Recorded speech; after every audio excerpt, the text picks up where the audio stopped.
High School, Laba. 2011 to 2012, he served as a teacher, St. Joseph's Chigando, SS Changwanzi.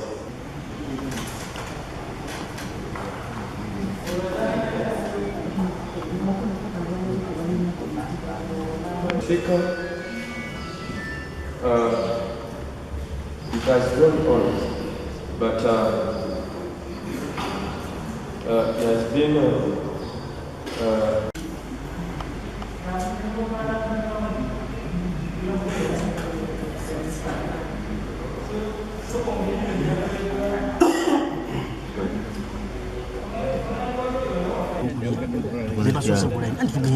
Hata tugole mukuli atoga ntugende. Yagole mukula nyama.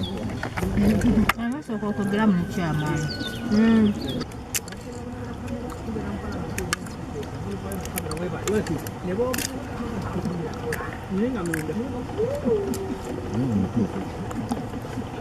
Kaloneka mulato yakagwano. Ngero mwana wa munno buti. Byobufuze ebigwe cyano mweka. Akibilla bajja kumusaba busabiki. Yes omuli mugugu tusabaye emitwalo 5 10. Leto twina abantu bano basabe ne nze na oji wange bamusaba milioni 8 okumusaba. Ne muwala milioni 7.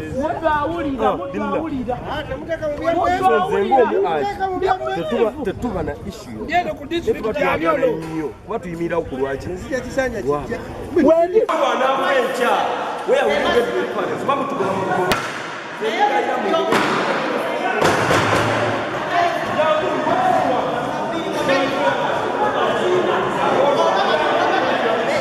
ate mutaddewo fooso okuba muli bangi naye nga service commission yeyimirizaawo Kayunga district ndabira ddala nga tetumanyi lwaki twadde okuweereza bannakayunga ndabira ddala nga tuya mu bantu baffe olugologo okuleeta sente obutonotono honorable speaker nze nzikiriza okukyayibwa naye njogera amazima tegankyala Honorable Speaker, singa tukera ku makya ne tuyisa Service Commission yeno nga tetulina nansonga n'abakadde lwaki baagenze ate nga tuli kubafiya betutanaba na kunoonyerezaako nga bakugambye tine edinowange mu County Council simumanyi ate insistinze ogamba nno tuyiseeko abamu.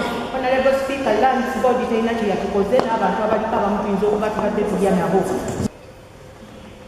Okujuda na tuyinza okuba tuneefaana ensigo etatunulira bino qualifications oba olyawo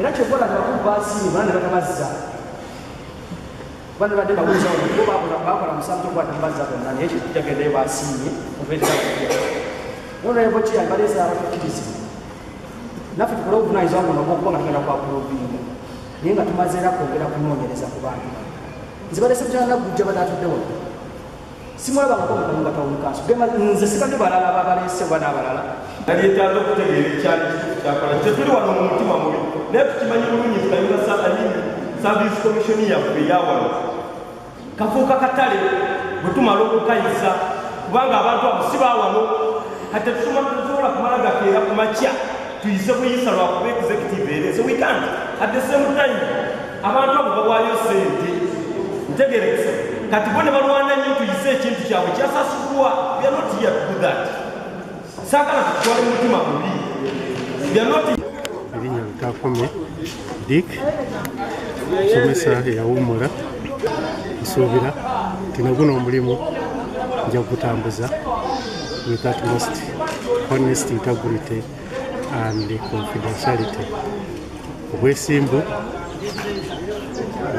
wero w'amazima ate ow'emizimu mulimu gyange.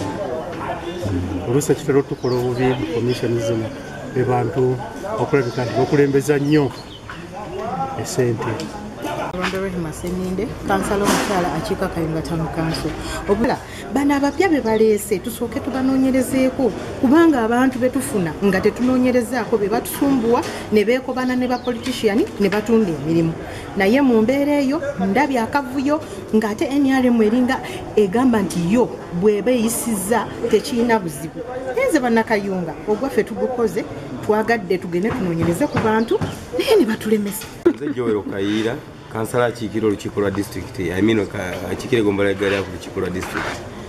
Ekisooka njagala kigende ku likodi nti erinnya lyange teribadde kwago aga sekendi nze amanya ga Service Commission okuyisibwa abantu baffe abali mu kunyigirizibwa ababbibwa emirimu abasabibwa ssente tusaba bambi guno omulundi gwokka Service Commission eno eyimirire paka nga tumaze okunoonyereza era we baana baganyi ffe nga ffe abatono tugenda kuwandiika eri public service nga tuteekamu sections zaffe ezitugaana era ezisaba omuntu oyo kumwebu okutwala obudde okumunoonyerezaako until we approve that ekitabo ekyo tujja kusiga nga tuguguba kuba twagala bannakayunga basigale nga bafuna obuweereza mannya kya kyenzudde nti omuze gw'okusaba ssente mu bantu be bateeka ku bukiiko kuno gukute wansi ne waggulu. Abantu abamu ababadde beekalakaasa babadde mbu baagala bano betulonda ku bukiiko babawe ssente.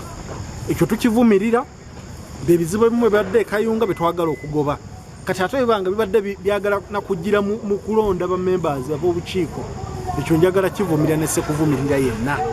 Teri muntu alina kusasula kuteekebwa ku lukiiko lwonna lwa district. Buli chairman oba member wa Service Commission buli weyagala ateekemu ssente nnyingi bw'atuuka mu kifo ekyo era ajja kwagala gyeyo ssente ze. Kyova olaba abamu babadde baagala mbu babasasule ssente bayise olukiiko nze nkombye kwerimera ajja kwebaza sipiika wa district nti naye alabye nga tewali nsonga gy'owa bantu babadde ba civil servants wano ensi yonna bebadde emanyi nga basajja beeyisa bulungi. N'olwekyo bwe tuba bakugoba nsonga ya kutunda mirimu abantu betuteeka mu lukiiko olugaba emirimu tebalina kuwa wadde 10. Ekyo kye tukoze olunaku olwaleero.